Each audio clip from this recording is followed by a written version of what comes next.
여러분은 귀신을 믿으십니까? 혹시 귀신을 본 적이 있는 분이 여기 계신지 모르겠습니다. 한 번은 제 딸이 고등학생 때였는데 저에게 귀신이 있느냐고 묻더라고요. 아빠 귀신이 있어 그래요.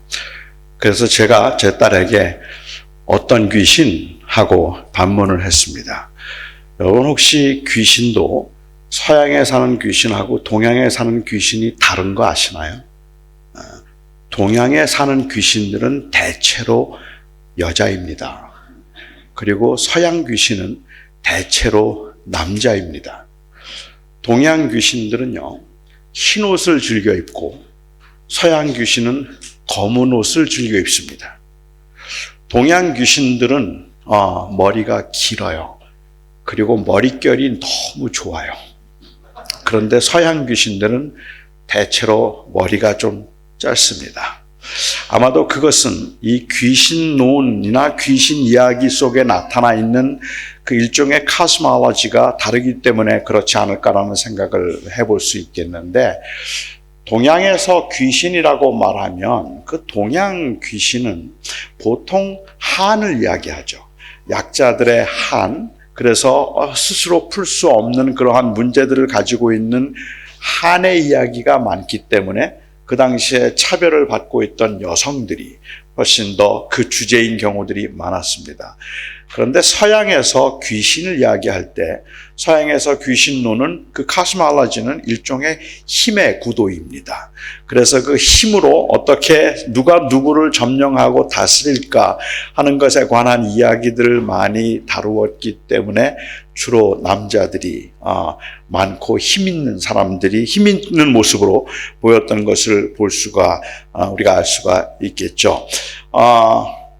그나마 저희가 좀 위로를 받을 수 있는 건 이 동양 귀신들은 서양으로 이민을 가지 않아요. 그래서 이 동양 귀신은 동양에만 살아요. 한국 귀신들은 한국에만 있기 때문에 미국에서 한국 귀신을 보는 사람은 거의 없고 호주에서도 아마 한국 귀신 만난 사람은 없지 않을까 하는 생각을 하게 됩니다. 최근에는 하도 인터넷이 잘 발달하다 보니까 어쩌면 한국에서 서양 귀신을 만난 사람이 있는지는 모르겠다는 생각을 하게 됩니다. 죽은 사람에게 영이 있어서 그 사람이 죽고 난 다음에 그 영이 사람의 몸을 떠나서 세상을 떠다니다가 다른 사람의 몸속에 들어가서 또 거기에서 그 기숙한다.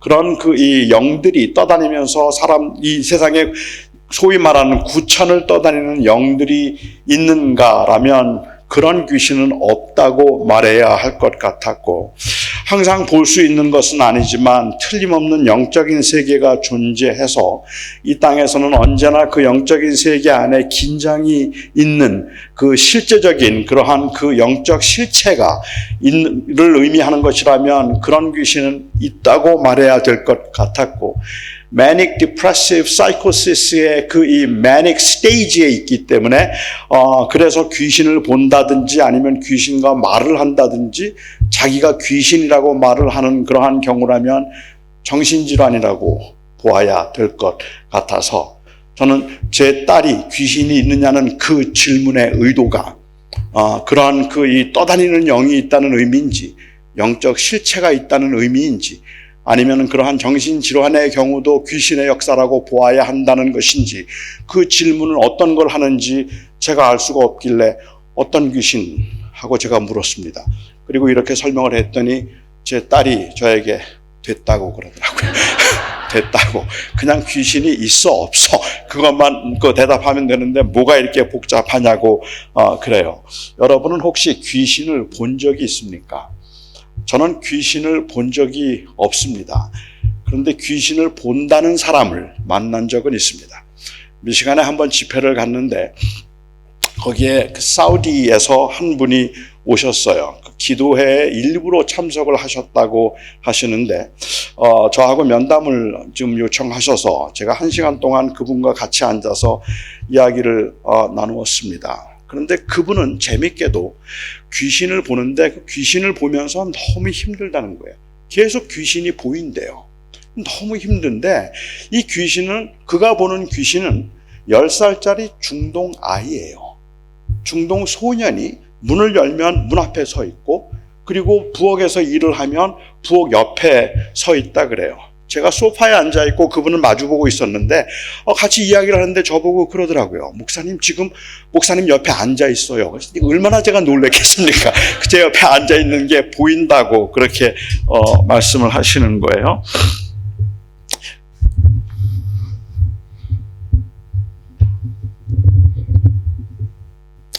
그 귀신을 그렇게 보인다고 말씀을 하셔서 제가 좀 약간 놀랬던 적이 있었는데, 그분의 경우는 저는 전문가가 아니지만 그 한 이야기를 들으면서 그분이 귀신을 보는 것은 일종의 정신질환적 그런 현상이라는 생각을 저는 했습니다. 왜냐하면 이분이 사우디에서 병원에서 자원봉사를 하셨는데요. 그 병원의 환경이 너무 열악했기 때문에 거기에 한 10살 된 그 아이를 돌보는데, 이 아이가 침대에만 누워있으니까 몸이 다 만신창이래요. 그래서 악창도 나고 막 피부병도 생기고 그랬는데 그를 잘 돌보아 주었답니다. 근데 어느 날은 그렇게 돌보아 주다가 너무 피곤해서 집에 가 있는데 밤에 늦게 전화가 온 거예요. 이 아이가 찾고 있다고, 보고 싶어 한다고. 그런데 너무 피곤해서 오늘 못 가고 내일 아침에 가겠다고 이야기를 했는데, 아침에 가보았더니 이 아이가 죽었어요. 그리고 난 다음에 아마도 이분은 마음속에 그 죄책감이 굉장히 심했던 것 같아요.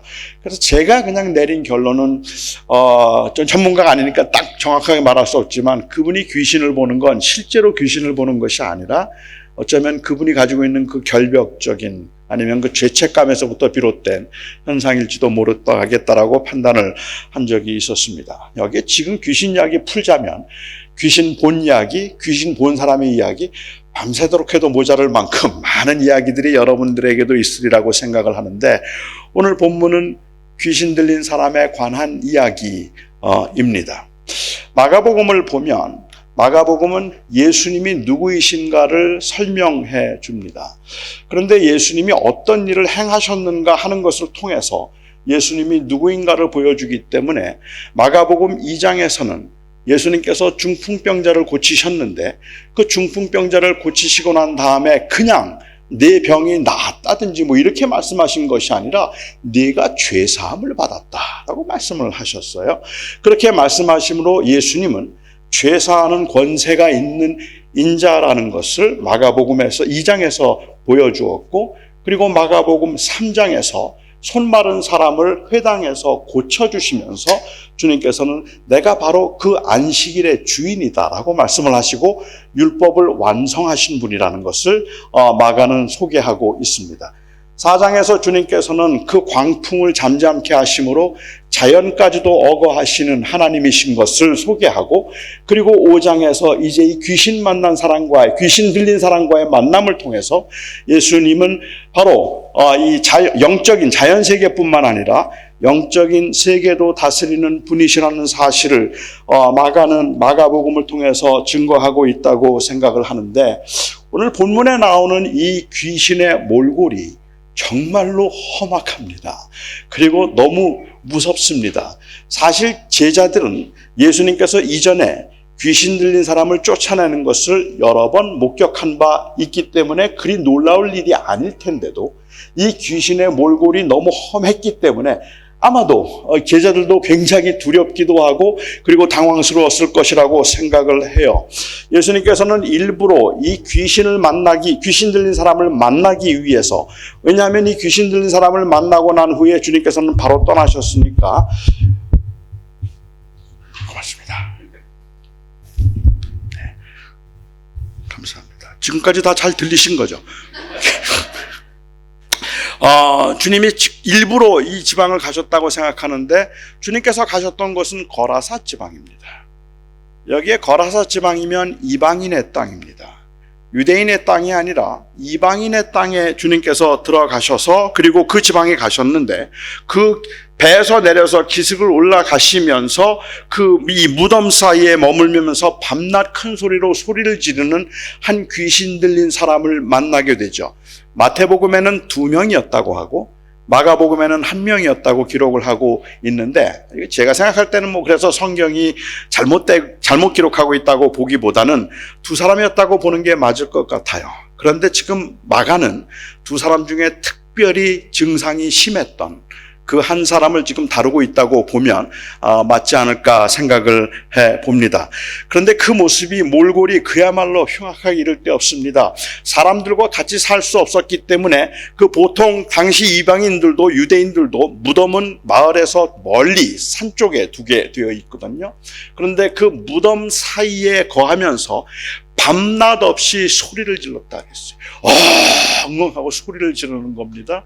그리고 그는 옷을 벗은 채 있었고 온 몸을 그는 자기를 해하려고 했기 때문에 그 돌로 자기를 몸을 해하여서 온몸에는 상처투성인 겁니다. 아마도 딱지가 생겼을 것이고 딱지를 떼고 또 다시 딱지가 생겼을 것이고 머리끝부터 발끝까지 그야말로 흉악하게 이를 데 없는 그 모습으로 무덤 사이에서 옷을 벗고 엉엉하고 소리를 지르고 있으면 그 마을 사람들은 두렵게 이를 데 없는 모습이죠. 그런데 예수님께서 그곳에 들어가시자마자 이 귀신 들린 사람이 예수님에게 달려왔습니다. 예수님에게는 달려와서 다윗의 자손이여 라고 말하지 어찌하여 나를 괴롭히러 왔나이까. 하나님께 맹세코 나를 괴롭히지 마소서라고 그렇게 이야기를 하는 것을 볼 수 있습니다. 그가 그렇게 말하니까, 왜냐하면 주님께서 그 귀신에게 나가라고 하셨거든요. 그 귀신에게 넌 나가라 라고 말을 했더니 그가 대답하기를 왜 나를 괴롭히러 왔습니까? 라고 묻는 겁니다.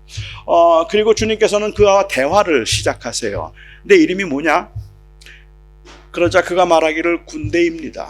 우리가 많음으로 군대입니다 라고 이야기를 합니다. 여기 군대라고 사용한 그 단어는 legion이라는 단어인데, 보통 로마에서 볼 때는 이 군대라고 하는 말은 약 한 6천 정도 그 수를 이야기하는 거라 그래요. 만약에 6천 정도면 한국에서는 뭔가요? 사단보다는 좀 작은가요? 연대쯤 되나요? 정확하게 저는 잘 모르겠는데, 연대와 사단 사이라고 한다면 엄청난 숫자 아니겠습니까?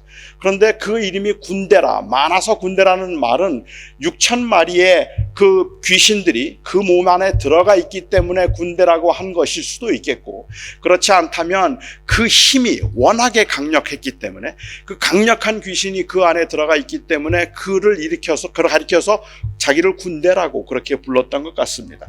아무튼 그것이 숫자에 의한 것이든 아니면 힘에 의한 것이든 굉장히 강력한 그 귀신이 그 몸 안에 들어가서 그를 괴롭히고 있었던 것이죠.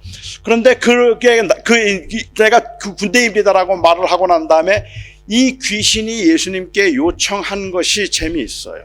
그는 말하기를 우리를 쫓아내지 마시옵소서라고 이야기하면서 우리를 여기서 쫓아내지 마시고 저 산기슭에 있는 돼지떼에게 들어가게 해달라고 요청을 하고 있는 겁니다.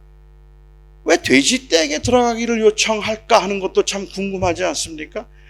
그런데 예수님께서는 돼지떼에 들어가는 것을 허락하셨어요. 그래서 그 귀신은 사람에게서 나와서 돼지떼에 들어갔고, 그 귀신들이 돼지떼에 들어가니까 2,000마리나 되던 돼지들이 그야말로 산기슭을 내리달아서 물속에 바다에 빠져서 몽땅 다 몰살을 당했습니다. 몰살을 당했어요.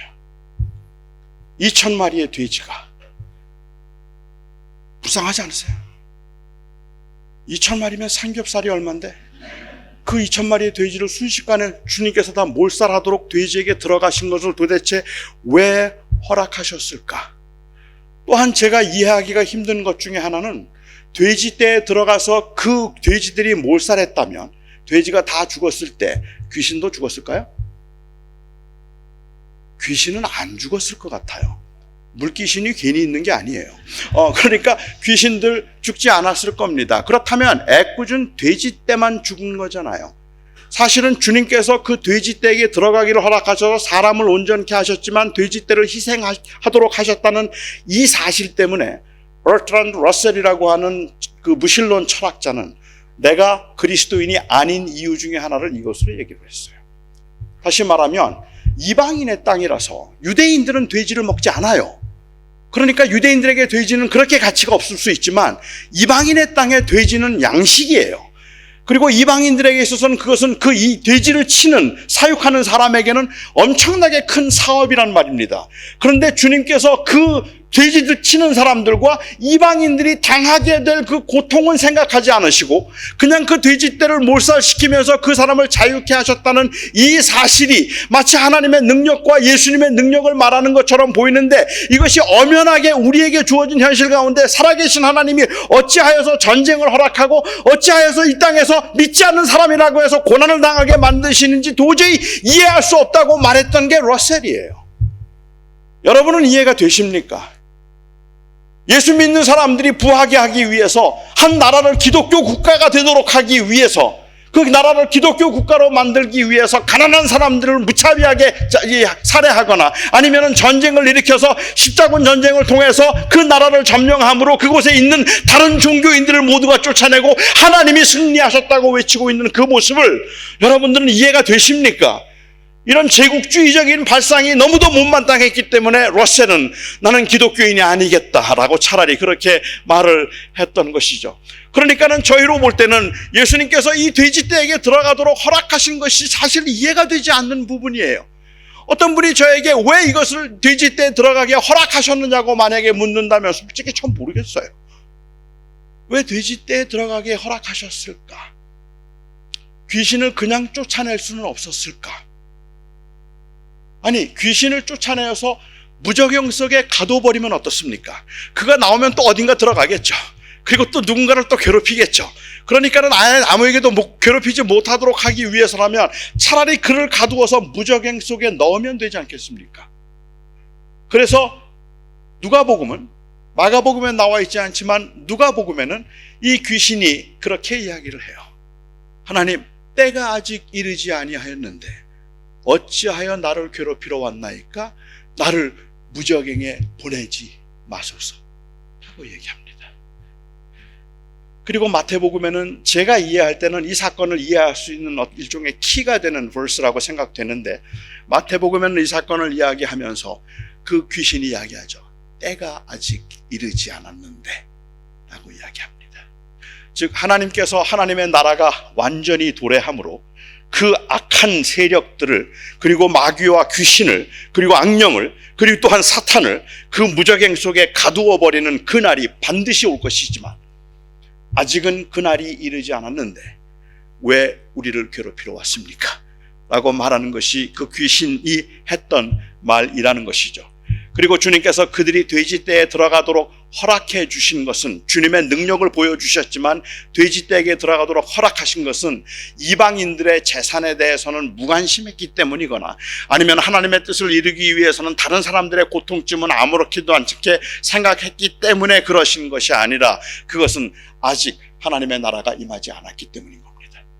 그 귀신을 무적행에 가둘 때는 아직 아니기 때문에 그렇습니다. 그 날이 오면 그들을 가두어서 더 이상은 고통도 고난도 없고 그리고 또한 전쟁도 없는 나라를 하나님께서 이루시겠지만 그 나라가 아직은 임하지 않았기 때문에 그 하나님, 예수님이 오심으로 하나님의 나라가 임하였다 할지라도 이 하나님의 나라가 완전히 완성된 그러한 그 culminate 된 그 스테이지로 임한 것은 아니기 때문에 주님께서는 잠시 돼지떼에게 들어가는 것을 허락하신 것이죠. 이것은 바로 우리가 예수님을 믿고 예수님을 사랑하면서 산다고 하지만 그럼에도 불구하고 여전히 이 땅에서는 고난이 있고 하나님이 이 땅에 구원을 이루기 위해서 오셨고 예수님이 십자가에 못 박혀 죽으심으로 모든 문제들을 해결하셔서 그를 믿는 자들을 주님께서 구원하시는 이 구원이 하나님의 주권을 회복하는 것이라면 결국은 주님의 몸된 교회를 통해서 세상에 하나님의 다스리심과 하나님의 자비와 인자와 공평하심이 온전하게 드러나야 되는데도 불구하고 여전히 이런 일들이 발생하지 않는 이유가 도대체 무엇일까를 묻는 사람들에게 어쩌면 이 사건이 주는 대답은 아직은 아닙니다. 우리는 이미 임하였으나 아직 완성되지 않은 하나님의 나라의 긴장 가운데 살고 있는 거죠.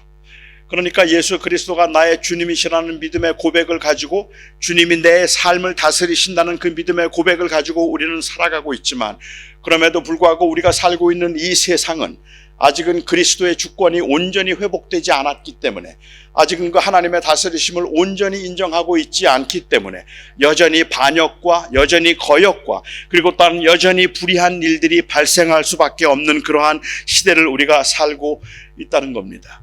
따라서 이 사건을 통해서 제가 몇 가지 교훈을 좀 생각해 보자면, 우선 하나는 이미 말씀드린 것처럼 우리는 하나님의 자녀이지만, 하나님의 백성이지만, 우리 안에 하나님의 다스림과 하나님의 나라가 임하였지만 아직 완성되지 않았습니다. 따라서 우리는 모두가 다 긴장 가운데 살고 있습니다.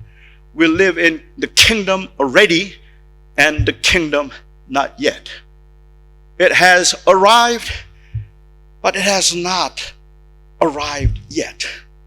그래서 already and not yet의 그 긴장 가운데 우리 모든 사람들이 살고 있는 것이죠. 예수 그리스도께서 이 땅에 오심으로 이제 하나님의 나라가 임하였다고 말씀하셨고, 하나님의 나라가 틀림없이 예수 그리스도의 십자가의 죽으심과 부활을 통하여서 하나님의 나라가 임하였지만, 그래서 그 하나님의 나라를 선포하며 하나님의 나라를 살아갈 수 있도록 주님의 몸된 교회들을 세우셨지만, 그렇지만 결국은 이 하나님의 나라가 완성되는 때가 아직 이르지 않았기 때문에 우리들은 여전히 고난 가운데 살고 있는 겁니다. 따라서 예수를 믿는 사람들, 그리고 하나님을 사랑하는 사람들이 이 땅에 살아가면서 하나님이 나를 다스리시고 하나님이 나를 주관하시는데 왜 이렇게 고통이 있는 겁니까? 왜 이렇게 힘든 겁니까? 왜 이렇게 어렵습니까? 라고 만약에 묻는다면, 아마도 제가 할 수 있는 대답이 있다면 아직 세상에 사니까요 인 것 같아요. 바울이 에베소에 있는 교인들을 보면서, 그 에베소 교회를 끔찍하게 사랑했던 교회인데, 그런데 바울이 떠나고 난 이후에 에베소 교회는 엄청난 핍박 가운데 많은 교인들이 고난을 받고 있었거든요. 그래서 그 고난을 당하고 있는 교인들을 위로하기 위해서, 그리고 그들을 권면하기 위해서 에베소서를 기록했는데, 에베소서 1장에 있는 말씀이 에베소에 있는 성도들, 곧 하나님의 사랑을 입은 자들에게 내가 편지하노니. 그런데 저는 그 에베소에 있는 성도들이라고 이야기를 하면 왠지 그냥 그 에베소라는 한 로케이션을 이야기하고 있는 게 아니라 바울이 보고 있는 그곳에 살고 있는 모든 성도들의 삶을 이야기하고 있는 것처럼 보인다는 말입니다. 저에게 있어서는 만일 얘기할 때, 저는 볼티모어에서 33년 살았습니다. 그리고 LA에서 9년 살았습니다. 특별히 이 볼티모어가 제가 33년 고등학생 때부터 그렇게 살았으니까 그 볼티모어에 대한 연민이 저에게 있어요. 그래서 볼티모어에 사는 사람들 이렇게 말하면 그냥 동부에 사는 사람들, 여러분들이 생각하고 있는 동부에 사는 사람들이 아니라 저는 그 볼티모어에 사는 사람들이 떠올라요. 그리고 그냥 그 속에는 어떤 그 이 아픔들, 그리고 그 고통들, 때로는 그 힘들고 어려운 것들, 이런 것들이 떠오른다는 말입니다. 저는 잘 모르지만 아마도 홍 목사님쯤 된다면 캔버라에 사는 성도 여러분 하고 말한다면 그 말은 그냥 단순한 로케이션이 아닙니다. 제가 캔버라에 사는 성도 여러분하고 말할 때하고 다르단 말이에요. 그 말에는 무게가 있단 말입니다. 그 안에는 외롭게 살아가는 사람들의 삶의 현장이 있는 것이고, 그 안에는 믿음을 지키려고 버겁게 살아가고 있는 그 사람들의 모습들이 있다는 말이죠. 그러니까 이것은 그냥 단순히 장소가 아니라 삶이에요.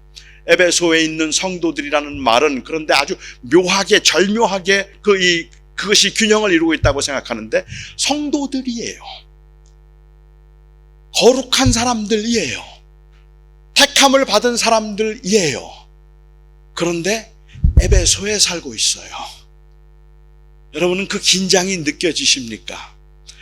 에베소에 살고 있는 성도들이라는 그 말 속에서 긴장이 느껴지십니까? 잘 믿는 사람들이고 믿음으로 살려고 애를 쓰는 사람들이고 하나님을 사랑하는 사람들임에도 불구하고 그 삶의 현장은 여전히 척박하단 말입니다. 여전히 아프단 말입니다. 여전히 고난이 있단 말입니다. 그게 에베소에 있는 성도들이죠. 많은 분들이 저에게 물어요. 목사님, 하나님이 주님이라고 말하는데 교회들이 왜 그렇게 싸워요? 그래요. 여러 가지 이유가 있을 겁니다. 저는 그 중에 하나로 자주 하는 말이 에베소에 있으니까 그렇죠. 세상에 있으니까 그렇죠. 라고 말하기도 합니다. 목사님, 내가 하나님 잘 섬기는데 왜 이렇게 힘들죠? 세상에 사니까 그렇죠. 세상에 있는 성도들, 세상에 있으나 세상에 속하지 않은 성도들. 우리는 We are not of the world. 우리는 이 세상에 속하지 않았어요. 하지만 그럼에도 불구하고 we are in the world. 우리는 세상에 있어요. Not of the world, but in the world. 이것이 우리에게 주는 긴장이 있단 말입니다. 그러니까는 이 주님께서 귀신을 쫓아내시면서 돼지떼에게 들어가게 하신 것은 바로 이 긴장을 보여주고 있다는 말이에요. 아직 it's not yet done. 아직 끝나지 않았어. 아직은 남아있는 싸움이지 라는 의미가 그 안에는 담겨 있다고 볼 수 있을 것 같아요. 이 긴장 가운데 있는 성도들에게 삶의 속에 두 번째 제가 생각해 볼 수 있는 교훈이 있다면 여전히 치열한 영적인 싸움이 있다는 말입니다. 저와 여러분에게는 치열한 영적인 싸움이 있습니다. 그런데 이 영적인 싸움이라는 말의 의미는 그냥 단순히 어떤 영계가 있어서 그 영들과 귀신들과의 싸움이라는 의미로 말하는 것은 물론 아닙니다. 만일 귀신들과의 싸움을 이야기하고 그래서 귀신들이 우리 속에 들어와서 우리를 괴롭히고 있기 때문에 이 귀신을 쫓아낼 수 있는 것을 이야기한다면 소위 말하는 영분별력을 가지고 있거나 귀신을 쫓아내는 능력을 가지고 있는 그 사람들이 이 땅에서 싸울 때 훨씬 더 유리할 거라고 생각을 합니다. 한국의 베레아 신학을 시작했던 김기동 목사라는 사람이 있습니다. 지금 성락교회 요즘 갈등이 많은 교회이긴 하지만 그 성락교회에 있는데 그 김기동 목사는 한국에서 귀신 쫓아내는 목사로 유명해요. 귀신을 많이 쫓아냈다 그래요. 저는 그 집회에서 귀신을 막 쫓아내고 있는 모습을 본 적도 있었고 그리고 최근에는 그 교회 가서 제가 집회를 한번 한 적도 있었습니다. 물론 그 개혁파 김기동 반대파에 있었지만 그 양반의 말에 의하면 한국의 귀신이 800만 마리가 있대요. 그거 다 세고 다 알고 있으니 그분은 전쟁에서 이길 수 있겠죠. 그래서 그분이 생각하는 그 귀신의 일들은 모두가 다 실제로 우리의 삶 속에서 그 귀신이 작용해서 발생하는 거예요. 그분이 말했던 귀신들 800만 마리 중에 한 마리가 감기 귀신이에요. 감기가 걸리면 감기 귀신이 들어와서 그렇고 여러분이 예배 시간에 자꾸 졸음이 오면 그거는 잠귀신이 들어와서 그런 거고 그러니까 귀신만 쫓아내면 문제가 해결되는 거죠. 귀신만 쫓아내면 여러분들의 게으름의 문제, 여러분의 무슨 이 욕심의 문제 다 해결될 수 있는 거라고 생각하는데 결국 모든 우리의 책임을 다 귀신에게 돌리는 거예요. 귀신에게. 뭐 좀 하자 그러면 나중에 하죠. 여러분 잘 아시죠? 그 귀신의 이름? 차차마귀. 차차하죠? 이렇게 말하면 그것도 차차 귀신이라는 거예요. 그거 다 예수의 이름으로 쫓아내면 문제가 해결된다고 생각하는 것. 저는 제가 말씀드리는 영적인 싸움이라는 것은 그런 것을 의미하지 않습니다. 그러한 어떤 귀신이 그 사소한 것까지 다 작용을 해서 그 귀신과 싸워서 내가 이 땅에서 편안하고 건강하고 그리고 잘 사는 것을 의미하는 건 아니기 때문에 그렇습니다. 영적인 싸움을 이야기한다면 이건 단순히 그냥 심리적인 것이 아니라 저는 실제로 영적인 실체가 있다고 생각해요. 마귀가 있어요. 귀신이 있다고 생각하고 그리고 또한 사탄이 있다고 생각하는데 이게 단순히 눈에 보이는 어떤 현상으로 이런 식으로 우리의 몸속에 들어서 우리를 괴롭히게 하는 일들도 현상적으로 가끔 보일 수 있기는 하겠지만 그 영적인 싸움이라고 얘기할 때 영적인 싸움이라는 것은 결국은 마귀의 의도에 의해서 마귀가 하려는 일을 의미한다고 볼 수 있을 것 같습니다. 여러분 마귀가 하는 그 싸움에서 마귀가 하려고 하는 그 최선의 어떤 그 전략이라고 할까요? 이런 것들이 있다면 뭘까요? 마귀는 어떤 일을 할까? 저는 마귀의 의도를 좀 알 필요가 있지 않을까라는 생각을 하게 되는데 사실 그게 마귀의 일인지 자기 하나님의 일인지 그거는 우리가 알 길이 없지만 영적인 싸움을 통하여서 마귀가 목적하고 있는 바가 있습니다. 마귀는 자기의 나라를 세우는 것을 원하지 않습니다. 마귀의 나라를 세우려고 하지도 않습니다. 마귀는 그렇게 강력한 존재는 아니란 말이에요. 하나님과 대적함으로 자기의 나라를 세워서 더 많은 사람들이 하나님 대신에 자기를 섬기도록 하기 위한 것이 아니란 말입니다. 그런데 애석하게도 이게 서양의 카스몰로지예요. 서양에서는 선과 악이 아주 첨예하게 대립을 하고 있는 거죠. 하나님은 선의 편이고 마귀는 악의 편에 있어서 이 선과 악이 아주 첨예하게 항상 그 전쟁 싸움을 하고 긴장 가운데 있는데 우리가 하나님 편에 서줘야 하나님이 이기시고, 마귀 편에 서게 되면 마귀가 이기게 되는, 그래서 마귀의 나라가 이 땅에 완성되게 되고, 그리고 또한 그래서 마귀의 나라를 세움으로 이 세상이 점점 더 하나님과 멀어져서 마귀를 더 섬기게 되는 그런 나라를 만들 것이라고 하는 것이 일종의 서양적인 그 카스몰로지였습니다. 그런데 그것은 성경적이라고 부를 수는 없을 것 같아요. 성경에서는 마귀는 그렇게 하나님의 상대가 되는 존재가 아닙니다. 마귀는 쫓겨난 자입니다. 마귀는 자기의 나라를 세우려고 하지 않습니다. 마귀의 목적은 자기의 나라를 세우는 것이 아니라 하나님의 나라를 파괴하는 것입니다. 그러니까 사람들로 하여금 나를 섬기라고 말하지 않습니다. 마귀는 하나님 대신에 나를 섬기라고 말하지 않아요. 물론 아주 극단적으로 사탄교를 믿는 사람들도 있기는 하지만 극히 드물걸요. 마귀는 절대로 지금까지도 그랬지만 하나님 대신에 나를 섬기라고 말하지 않습니다. 마귀가 하는 그 가장 강력한 유혹이 뭔지 아세요? 하나님 대신에 너를 섬겨라. 내가 인생의 주인이야. 그러니까 하나님 믿지 말고 너를 믿어. 왜? 마귀의 목적은 하나님의 나라를 세우는 것, 자기의 나라를 세우는 것이 아니라 하나님의 나라를 파괴하는 것이니까. 그리고 하나님의 나라를 파괴하는 가장 강력한 무기는 사람이 자기를 사랑해서 자기를 섬기는 것이니까. 그래서 마귀는 항상 그렇게 얘기하죠. 다 좋은 건데, 좋은 거 뭐 나쁠 거 없잖아? 부자 되는 거, 그거 뭐가 나빠? 좋은 거잖아? 그러니까 사실은 그게 나쁜 게 없어 보이니까 우리는 그것을 따라가고 있는 거죠. 팀 켈러가 했던 말 아마 여러분도 기억하실지 모르겠는데, 이건 뭐 꼭 팀 켈러가 한 말은 아니고 굉장히 오랫동안 우리가 많은 사람들이 했던 말이기는 하지만, 무엇이 우상숭배이고 마귀숭배일까? 우상숭배는 좋은 것들을 궁극적인 것으로 만들면 그게 우상이 된다라고 이야기를 하죠. 다 좋은 거예요. 그렇지만 그것들을 결국 우리가 살아가면서 얼티밋한 걸로 만드는 거예요. 근데 얼티밋하게 만드는 그 동기와 원인이 무엇이냐고 말하면 자기 사랑이에요. 내가 좋으니까, 내가 원하니까, 내가 기쁘니까. 그러니까 마귀의 우리의 그 영적인 싸움의 현실을 우리가 좀 살펴본다면, 이 치열한 영적인 싸움의 현장에서 우리가 지금 싸우고 있는 그 싸움의 실체는 마귀를 섬길 것인가 하나님을 섬길 것인가가 아니라 하나님을 섬길 것인가 나를 섬길 것인가, 그 싸움이란 말입니다.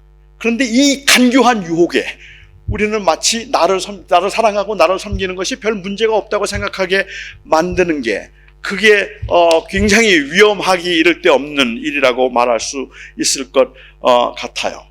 마귀는 그렇기 때문에 마귀가 원하는 일이 있다면 그것은 항상 파괴입니다.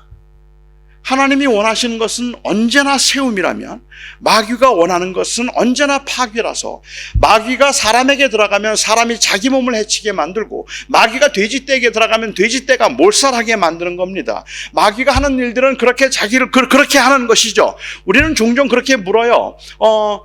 마귀의 의도와 하나님의 의도를 분별하는 것이, 그리고 그것을 확신하는 것이 무엇보다도 중요함에도 불구하고, 고난을 당하면 저희가 제일 먼저 묻는 질문은 고난을 왜 당했을까 하는 고난의 이유를 묻죠. 그리고 그 고난의 원인이 무엇일까 하는 것을 우리는 종종 묻습니다. 하지만 우리가 당하는 그 고난의 이유나 고난의 원인을 찾는 것은 굉장히 어려운 일이고, 아니 거의 불가능합니다. 사람들 생각에는 그 고난이 마치 내가 한 잘못 때문에 임한 것처럼 보여질지라도 사실은 그것조차도 저희는 그 고난의 원인이라고 감히 말할 수 있는 건 아무것도 저는 없다고 생각해요. 코로나가 하나님이 보내신 걸까요? 마귀가 보낸 걸까요? 코로나가 하나님이 보낸 걸까요? 마귀가 보낸 걸까요? 하나님이 보내셨다고 말하면 왠지 하나님 좀 심하셨다, 그런 생각이 들 것 같고, 마귀가 보낸 것이라고 말하면 그건 좀 이해가 되기도 하고 위로가 되기도 하는데, 그 다음에 우리가 생기는 질문이 생기죠. 하나님 도대체 뭐 하고 계신 거야? 마귀가 이렇게 지금 난리를 치고 있는데 왜 하나님은 가만히 계신 걸까? 라는 생각을 하게 되죠. 제가 평생을 가지고 살아온 이 장애가 마귀가 준 걸까요? 하나님이 주신 걸까요? 여러분이 당하고 경험하고 있는 그 고난의 현실들이, 그 가난이 마귀의 유혹 때문일까요? 마귀의 장난 때문일까요? 아니면 하나님이 주신 것일까요? 우리가 무슨 일을 당할 때 그게 마귀로부터 왔을까 아니면 하나님께로부터 왔을까 하는 것을 판단하고 결정하는 것은 굉장히 어려운 일이라고 저는 생각을 하는데, 아니 불가능한 일인데, 사실 하나님께서 저희들에게 기대하시는 것은 그게 누구에게서 왔을까 하는 것을 결정하는 게 아니라고 저는 생각합니다. 그 의도가 중요하다는 거죠. 욥이 고난을 당했습니다. 욥이 당했던 고난이 마귀에게서 온 겁니까? 하나님께로부터 온 것입니까?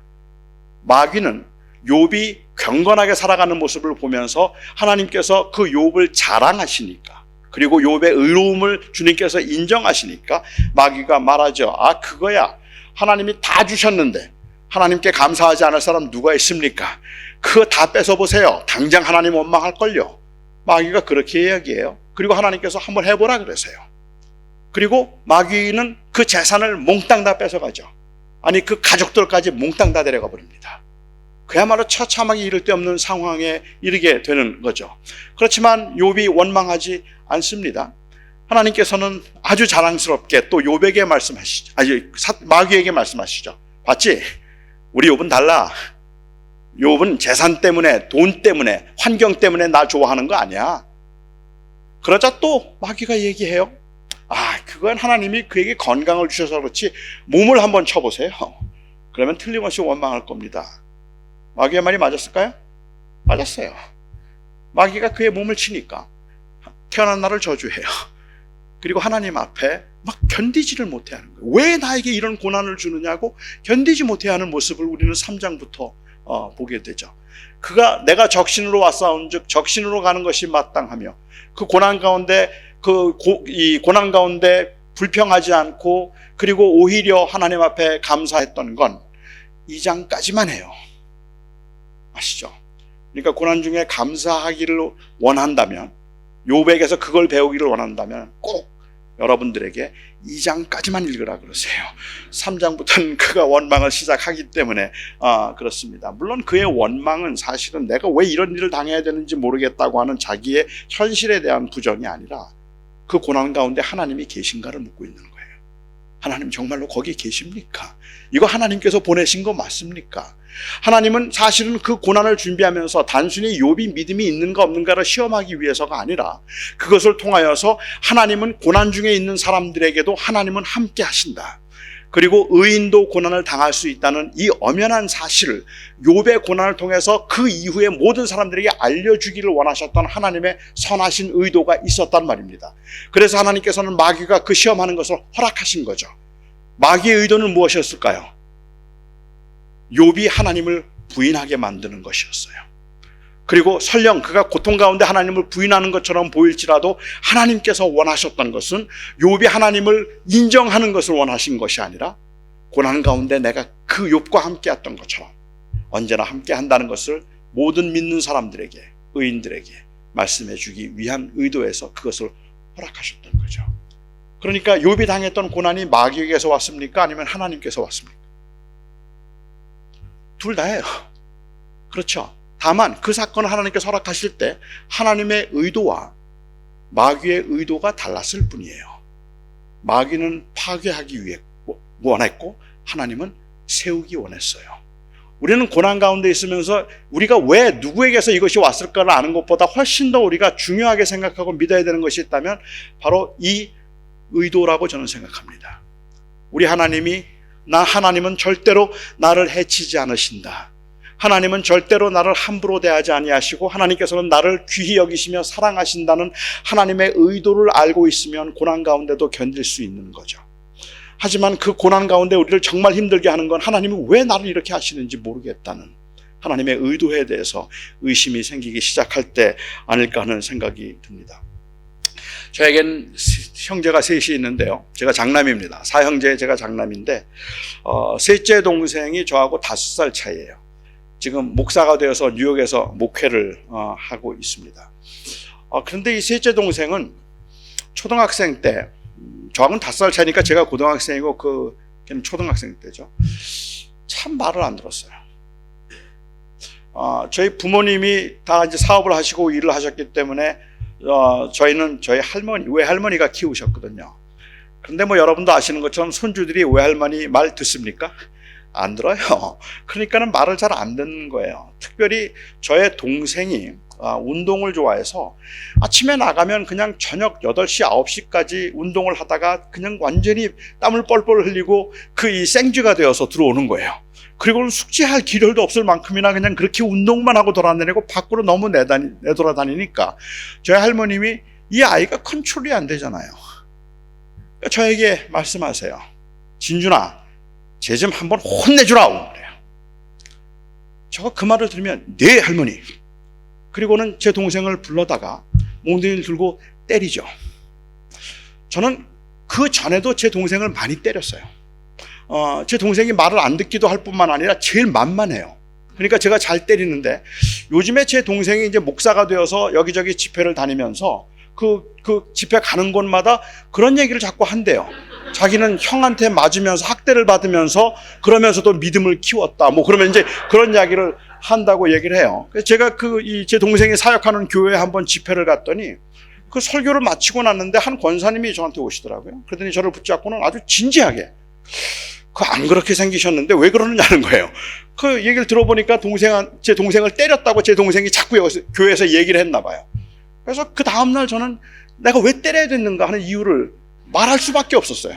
제가 너무 억울해서 이야기를 했더니 그 권사님이 나중에 맞을 짓 했네요 그러셔서 제가 좀 위로를 받았는데 저는 동생을 그냥 잘 때렸어요. 군기를 잡기 위해서라도 잘 때렸는데 그런데 제가 그냥 때리는 거 하고요.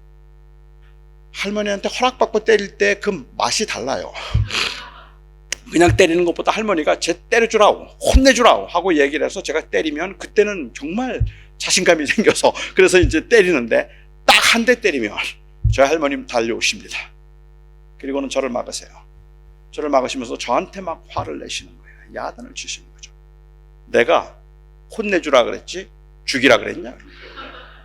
내가 야단치라, 내가 사람 되게 만들라 그랬지 너 이렇게 때리라 그랬느냐는 거예요. 그래서 저한테 막 화를 내시는 거예요. 저는 좀 억울하죠. 그런데 그 상황에서 보면 할머니의 의도하고 저의 의도는 다른 거예요. 할머니의 의도는 걔가 사람 되게 하는 거예요. 그렇기 때문에 저에게 야단을 치라고 말씀하셨고 저의 의도는 군기를 잡아서 제 앞에 꼼짝 못하게 만드는 거예요. 그러니까는 그 아이를 잡으려고 하는 그러한 모습을 볼 수가 있는 거죠. 스가랴서 1장 6절에 보면 주님께서 이 열방을 향해서 하셨던 말씀이 딱 그 말씀이라고 생각합니다. 이스라엘 백성들을 하나님께서 그 바벨론의 포로로 잡혀가게 하시고 그리고 난 다음에 바벨론에서 포로 생활을 하도록 하셨는데 그게 하나님의 섭리 가운데 이루어진 일이잖아요. 그런데 그 열방을 향해서 스가랴서 1장 6절에 하신 말씀 나는 조금만 노하였거늘 너희는 이 백성을 죽이려고 했다라고 말씀하시죠. 그러니까 그 의도가 틀렸던 거죠. 그 열국들은 하나님께서 그들을 이스라엘을 치시고 이스라엘을 돌이키도록 하기 위해서 하나님께서 사용하신 수단이었지만 그런데 그 열국들은 이 이스라엘을 완전히 망하게 만들고 그들을 완전히 짓밟으려고 했단 말이에요. 하나님의 의도하고는 달랐단 말입니다. 욥에게 하나님께서 마귀를 통하여서 시험하셨던 것도 사실은 하나님은 선한 의도에서 하셨던 것인데 그런데 마귀는 그것을 이용해서 오히려 그 사람을 하나님을 거부하게 만들고 부인하게 만들고 하나님을 저주하게 만드는 것이 그의 목적이었다는 말이죠. 이걸 아는 게 굉장히 중요하다고 저는 생각하는 이유는 우리는 어려운 일을 당할 때마다 힘든 일을 만날 때마다 심지어는 교회가 문제 가운데 있을 때에도 우리는 그러한 그 교회가 어려움이 있거나 힘든 일이 있거나 우리의 삶 속에 힘든 일이 있을 때 저희는 이게 누구에게서 왔을까 아니면 이게 왜 이럴까라는 생각보다 그 가운데서 우리가 먼저 붙잡아야 되는 건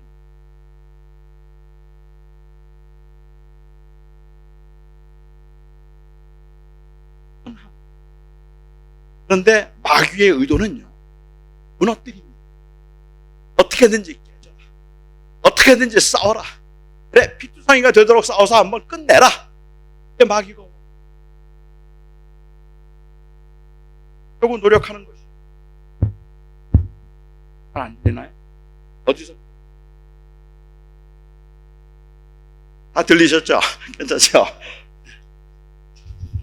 그 하나님의 의도대로 살려고 하는 것이 사실은 우리에게는 굉장히 중요한 일이라고 저는 생각합니다. 야고보서에 있는 말씀을 보면 그렇게 말씀하시죠. 너희가 이 믿음으로 구하고 조금도 의심하지 말라. 의심하는 자는 바람에 밀려 요동하는 물결과 같으니 너희가 구한 것을 얻을 줄로 생각하지 말라. 두 마음을 품은 자로 정함이 없다라고 말씀을 하셨단 말입니다. 그러니까는 무엇이든지 구할 때 조금도 의심하지 말고 믿음으로 구하면 하나님께서 반드시 주실 것이라고 하는 그 말씀일까요?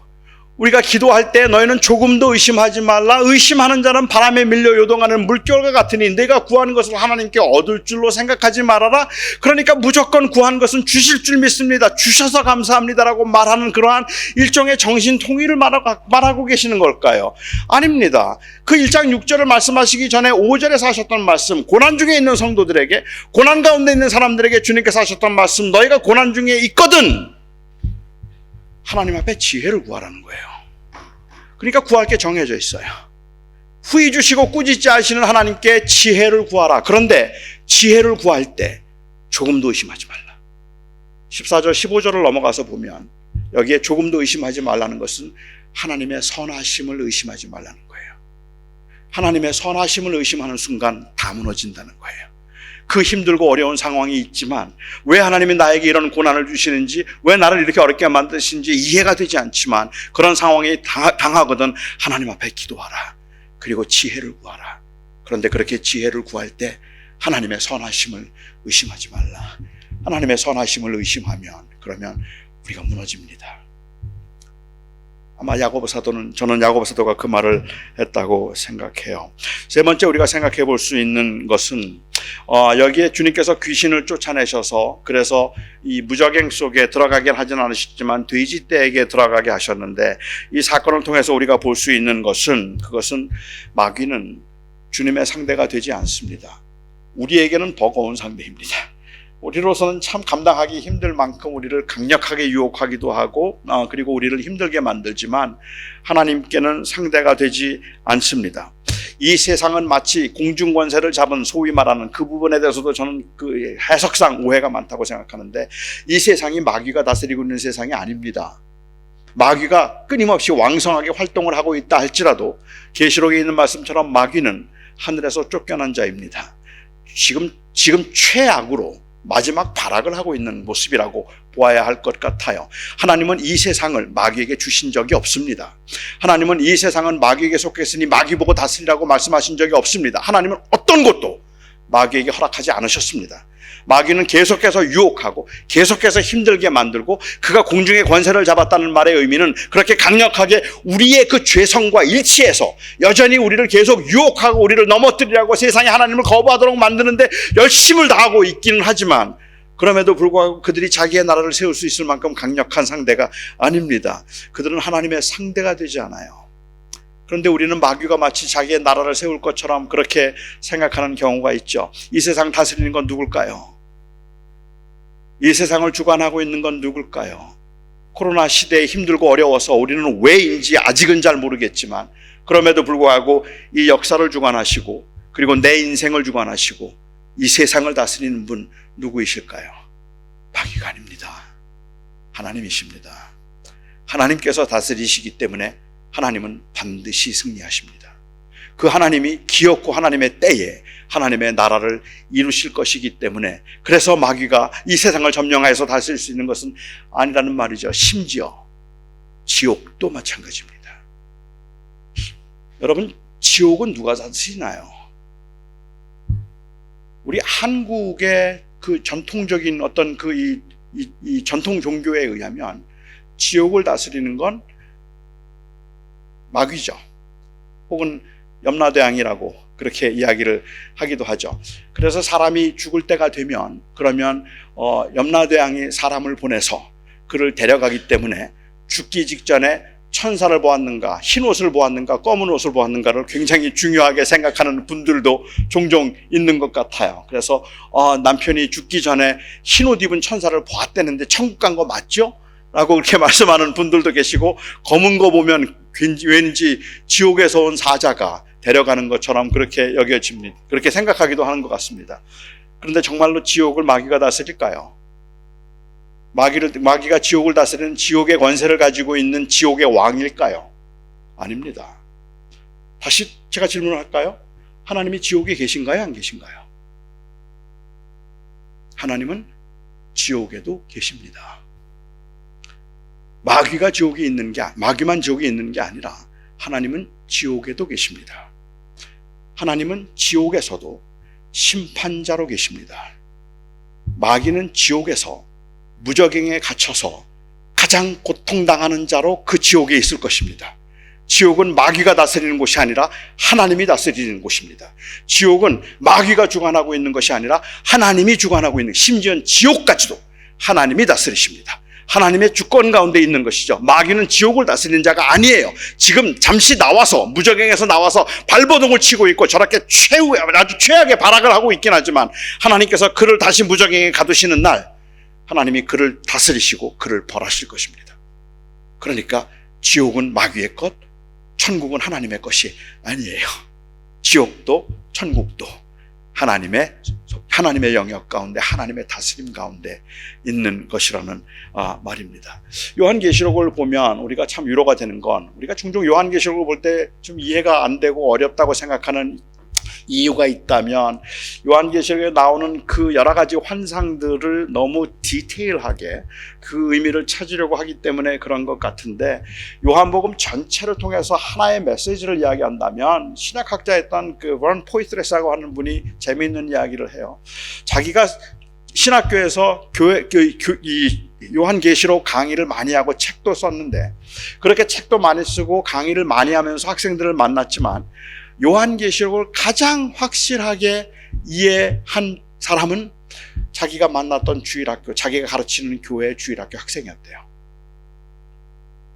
그는 요한계시록에 나오는 666 이런 것들 다 몰랐지만 그가 한마디로 이야기를 하더래요. 요한계시록을 해서 요한계시록의 그 메시지를 God finally wins, right? 그렇게 말하더래요. So God prevails. Is that right? 그게 요한계시록의 메시지예요. God is going to win. 그렇죠. 도미시안에게 핍박을 받아서 반모섬에 반모섬에 갇혀 있으면서 그 수많은 사람들이 불 속에 이 기름가마 속에 들어가고 단두대에서 목이 잘려나가는 이 끔찍한 상황에 그 당시에 로마 제국의 로마 황제의 권세를 누가 이길 수 있겠어요? 이건 완전히 로마가 점령한 거죠. 로마가 이기는 거죠. 로마가 승리하죠. 로마가, 그 당시 로마 제국이 세상을 다스리는 것 같고, 로마 황제가 그 도미시안이 데우스 엔, 내가 바로 신이고 주라고 그렇게 이야기할 때 아무도 거부할 수 없었어요. 그런데 그 상황에서 하나님께서 요한에게 보여주셨던 계시록은 하나님이 이긴다. 마귀가 이기는 게 아니고 로마 황제가 이기는 게 아니라 하나님이 이긴다. 그냥 역사의 한 단편이기는 하지만 그 로마 제국 절대로 망하지 않을 줄 알았는데 로마 제국이 무너졌단 말입니다.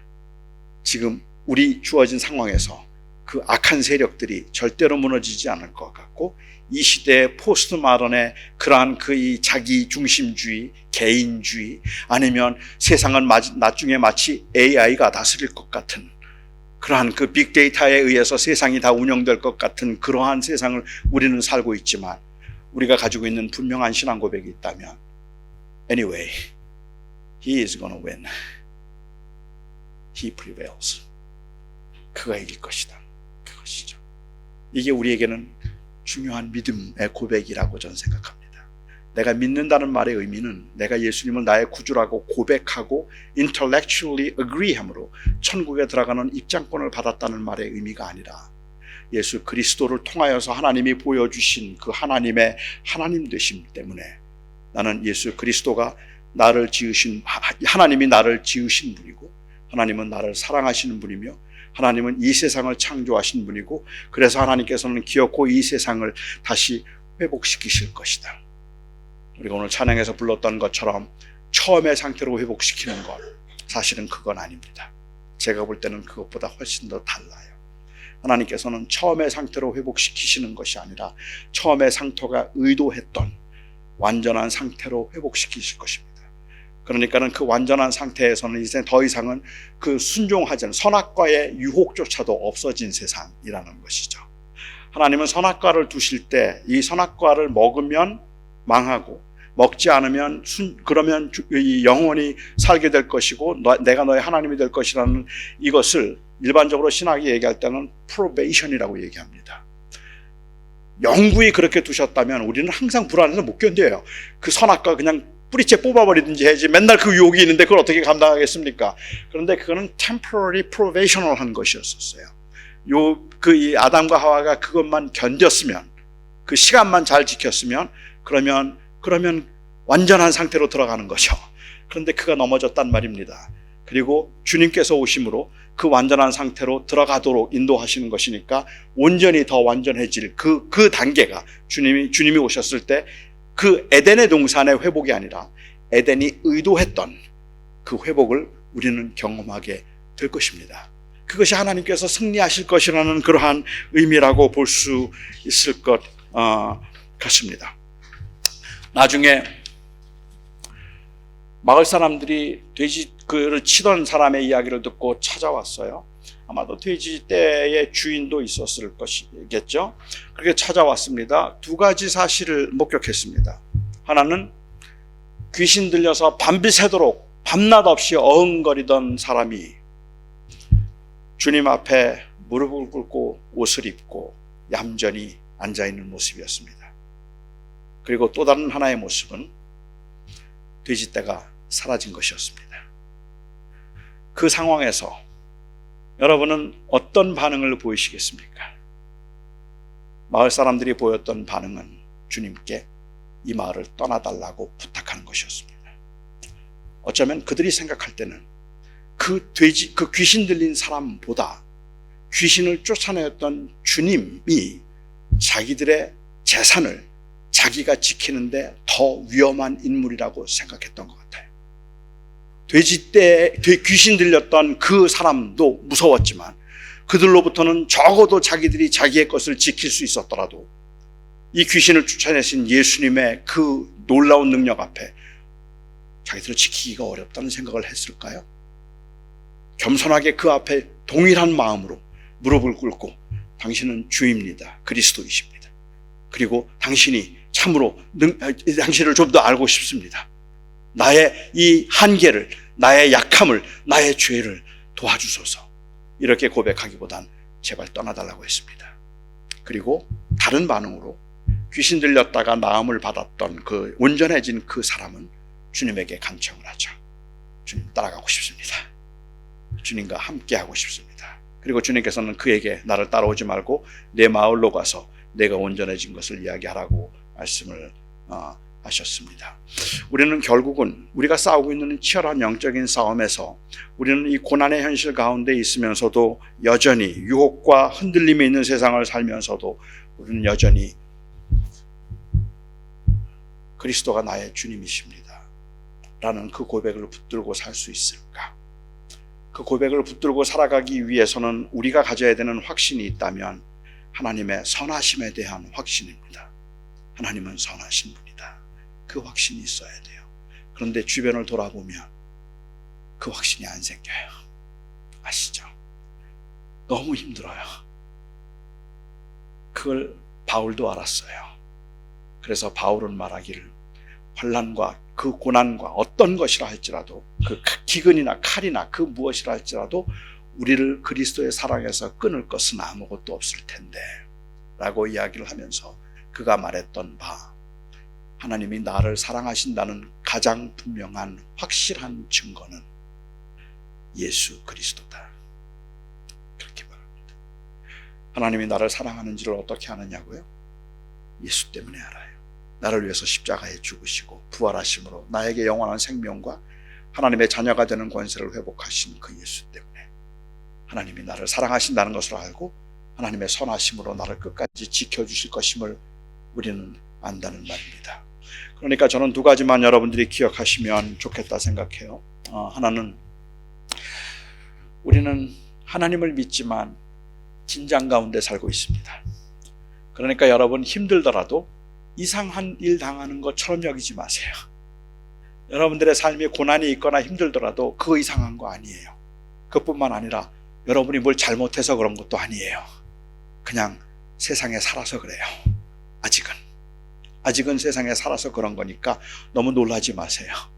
코로나 일어나면 좀 힘들긴 하지만 너무 당황하지 않으셔도 된다고 저는 생각해요. 심지어는 죽음의 위협이 우리에게 다가온다 할지라도 우리는 세상에 사는 동안에 그런 일들을 만날 수 있을 거예요. 우리는 세상에 있다는 사실, 그러나 우리는 하나님의 자녀라는 사실. So we are in the world, but not of the world. 그 사실을 놓치지 않고 그 긴장을 붙드시기를 바랍니다. 제가 이걸 긴장이라고 말하는 이유는 어느 한순간에 깨달음으로 되는 게 아니기 때문에 그래요. 이거는 그냥 ongoing 텐션이에요. 계속 우리가 붙들어야 될 것이죠.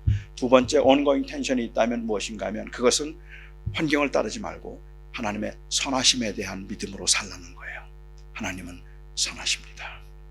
그 선하신 하나님이 여러분을 그대로 두지 않을 것입니다. 언젠가 하나님께서 회복시키셔서 지금은 돼지떼에 들어가게 잠시 허락하셨지만, 그렇지만 그 돼지떼에 들어간 그 귀신을 무저갱에 가두실 그날이 곧 올 것입니다.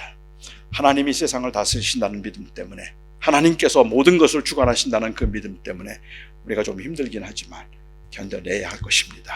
그 믿음으로 살아내야 할 것입니다. 기도하겠습니다. 사랑하는 나의 아버지 하나님, 이 시간에 제가 기도하기 전에 우리 같이 기도하는 시간을 좀 가졌으면 좋을 것 같아요. 함께 잠깐 기도하는 시간을 좀 갖고, 그리고 우리 홍 목사님 나오셔서 좀 더 기도 같이 하면 좋겠는데, 마지막 시간입니다. 저에게도 어떻게 보면 좀 긴장이 풀리는 시간이기는 한 것 같아요. 제가 호주에 와서 이게 지금 18번째 설교입니다. 제가 18번 설교를 했는데, 호주에서 지금 18번째 설교를 하고 이제 설교가 끝날 때가 되니까 긴장이 좀 풀리는 것 같은데, 긴장이 풀리면 저는 안 되는 거예요. 여러분과 함께 진정으로 제가 전한 메시지를 가지고 하나님 앞에 다시 우리의 마음을 다잡고 기도해야 하는 거예요. 그렇죠? 빨리 끝났으니까 빨리 들어가자 이러면 안 되는 거예요. 제가 기도하려다가 회개했어요. 이건 아니구나. 우리가 같이 다시 한번 우리의 마음을 다시 다잡고 하나님 앞에 다시 우리가 다짐하고, 다시 우리가 하나님 앞에 회복해야 될 것들은 회복해야 되겠다는 생각을 하게 됩니다. 이건 엄청난 위로의 메시지, 하나님이 주신 주님께서 하신 일은 엄청난 위로입니다. 우리에게는 여전히 혼동이 있지만 혼동을 인정하게 하시는 것이기 때문에, 혼동 가운데도 하나님이 주관하신다는 것 때문에 우리에게는 굉장히 큰 위로라고 저는 생각합니다. 사랑하는 우리 캔버라에 있는 성도 여러분, 여러분들의 삶의 현장도 그리 만만치 않을 겁니다.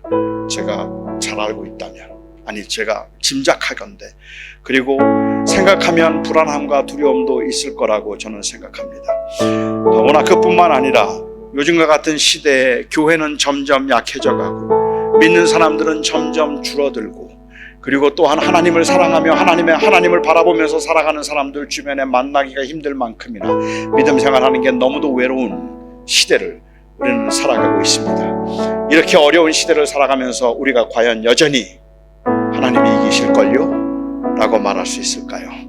하나님이 승리하실 겁니다. 저는 그 하나님의 선하심과 하나님의 다스림을 믿고 하나님 편에 설 것입니다. 그렇게 말할 수 있을까요? 여러분이 꼭 그렇게 해주실 수 있기를 바랍니다. 우리가 현실에서는 어렵지만 여러분, 우리가 함께 하나님 앞에 한번 같이 한 목소리로 기도하죠. 나를 다스리는 분은 하나님이십니다. 기도하죠. 하나님이 기어코 승리하실 줄 믿고 또 견뎌보겠습니다. 지금은 이 세상에 살면서 여전히 그 긴장 가운데 살아야 하지만, 그렇지만 주님, 제가 제 마음을 다시 한번 다잡고 하나님의 선하심을 붙들고 또 일어서 보기를 원합니다. 우리가 찬 목소리로 하나님 앞에 기도하며 나가도록 하겠습니다. 사랑하는 나의 아버지 하나님, 오늘 이 시간에도 주의 은혜 가운데 저희들을 붙들어 주시고, 아버지 하나님의 다시 한번 이 사건을 통하여서 하나님의 원하심이 무엇일까를 생각할 수 있게 해주셔서 감사합니다. 아버지 하나님이 우리에게 주어진 삶의 현실은 너무도 갑갑하고 힘들기도 하지만, 그럼에도 불구하고 기어코 하나님께서 승리하실 것이라는 하나님의 다스림에 대한 그 확신을 가지고 자연세계도 어거하실 뿐만 아니라 율법을 완성하셔서 우리로 하여금 하나님의 자녀가 되게 하실 뿐만 아니라 영적인 세계까지도 다스리시는 분이 바로 하나님이시며 예수 그리스도이심을 우리가 다시 한번 확인함으로 일어설 수 있기를 저희가 소망합니다. 아버지 하나님이여, 이곳에 있는 사랑하는 성도들 중에 혹이라도 마음이 상하거나 마음이 아프거나 아니면 그 삶에서 너무 지쳐있는 사람들이 있다면 오 주여, 주의 성령께서 그들을 위로하시고 회복시켜 주시옵소서. 하나님의 은혜와 하나님의 도우심과 하나님의 능력이 있기를 원합니다. 사랑하는 나의 아버지 하나님, 선하신 우리 아버지 하나님, 우리는 이 세상에 살고 있지만 우리는 그리스도인들입니다. 예수 그리스도의 은혜로 저희들이 하나님의 자녀가 된 그리스도인들입니다. 그런데 주님, 그렇게 그리스도인으로 이 땅에 사는 일이 우리 모두에게 너무 버겁습니다.